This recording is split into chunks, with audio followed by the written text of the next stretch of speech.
Qu'est-ce que ça représente, cet achat-là, pour Navigue.com? Bien, c'est un achat important parce que c'était peut-être, à travers les services qu'on offre aux entreprises, c'était le chaînon manquant. Parce que Solutions Infomédia, ce qu'ils font, c'est de la gestion de serveurs, c'est de l'info nuagique. Donc, cette partie-là, on ne le faisait pas. Donc là, on peut dire que maintenant, avec cette acquisition-là, on couvre 100% des TI d'une entreprise. Donc, quand une entreprise nous appelle, il n'y a pas besoin d'appeler 3-4 autres personnes pour chacun de ses besoins. On couvre l'ensemble des besoins, l'Internet, le téléphone, la sécurité, les caméras de surveillance, serveurs, l'info nuagique. On va pouvoir même leur vendre des ordinateurs pour leur bureau. Êtes-vous l'une des plus grosses entreprises dans l'Est du Québec? C'est une excellente question. Je sais qu'avec ce qu'on fait au niveau Internet comme petit joueur, parce que, tu sais, je veux dire, on est un petit joueur en télécommunication, on est quand même assez gros avec notre nombre de clients. Là. On est quand même un gros petit.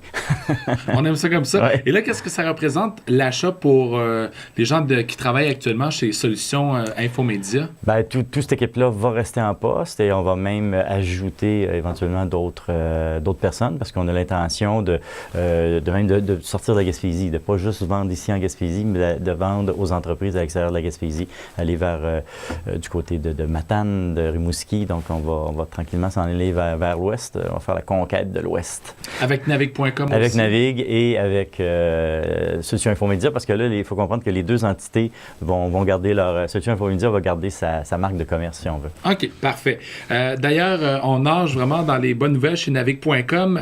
Il y a de la nouveauté qui seront apportées prochainement dans vos services. Les forfaits câblés arrivent. C'est quoi ça? Oui, ça, c'est ce qu'on entend souvent quand on parle de DSL. Donc, c'est du câble qui est un petit peu partout à travers le Québec.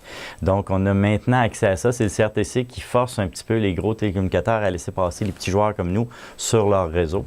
Donc, on va pouvoir embarquer sur leur réseau. Donc, la bonne nouvelle dans ça, c'est que des gens qui souhaitaient avoir cette vitesse-là, parce qu'on ne pouvait peut-être pas l'offrir avec nos forfaits aériens, vont pouvoir acheter de chez Navigue, mais à travers le câble avec lequel il y avait déjà l'habitude de travailler. Donc, la bonne nouvelle, c'est que, bon, l'argent va rester en Gaspésie, on va arrêter d'envoyer de l'argent dans l'Ouest.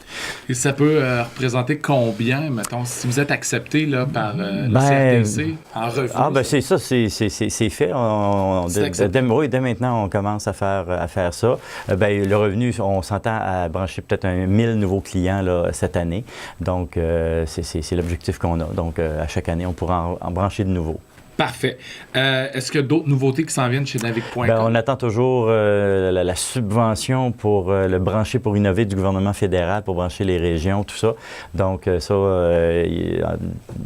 cette semaine, ils ont sorti 3 projets dans la Mauricie, puis il semble-t-il qu'ils vont faire le tour des régions. Donc, très prochainement, on va avoir la réponse. Est-ce que c'est nous qui avons eu cette subvention-là pour pouvoir passer de la fibre optique un petit peu partout? Donc, on le souhaite, on croise nos doigts, puis on espère que les gouvernements vont avoir choisi les petits joueurs plutôt que de toujours choisir les gros joueurs comme ça se fait toujours. Donc, les petits joueurs, on est là puis on se débat pour rester en vie. Fait que j'espère que nos gouvernements vont comprendre ça. Est-ce que c'est plus difficile à avoir de la technologie en Gaspésie comparativement au Grand Centre? Bien, c'est pas nécessairement plus difficile. Ce qui est plus difficile, c'est que c'est un très grand territoire avec très peu de population répartie sur l'ensemble du territoire. Fait que c'est ça qui est dur. C'est que dans le fond, c'est le coût pour rejoindre chacun des résidents gaspésiens. Il est élevé parce qu'il y a beaucoup de distance entre chacune des communautés, puis il y a des communautés qui sont plus éloignées. Par contre, en ce moment, les dernières statistiques du CIFRIO disaient que la Gaspésie est l'endroit au Québec où il y a le meilleur taux de branchement Internet. Donc, tu sais, des fois, on est toujours un peu pessimiste, mais là, on peut se dire qu'on est les meilleurs au Québec. Donc, ça, c'est bon. Et le câble, chez vous, on parlait beaucoup que les gens se débranchent. Est-ce que c'est le cas actuellement chez Navigue? On a eu des débranchements causés par l'arrivée de la fibre dans certains secteurs. Par contre, c'est une bonne nouvelle pour les citoyens qui ont accès à la fibre. L'autre étape du CRTC, ça sera de nous laisser passer sur la fibre qui a été mise là par les grands télécommunicateurs, parce que dans le fond, cette fibre-là, elle est beaucoup subventionnée. Donc, ce serait important qu'on puisse offrir le service. Puis donc, dans ce cas-là, on va avoir les mêmes véhicules, mais ce qui va jouer, ça va être le service à clientèle. Puis ça, là-dedans, on n'est pas battable. Donc,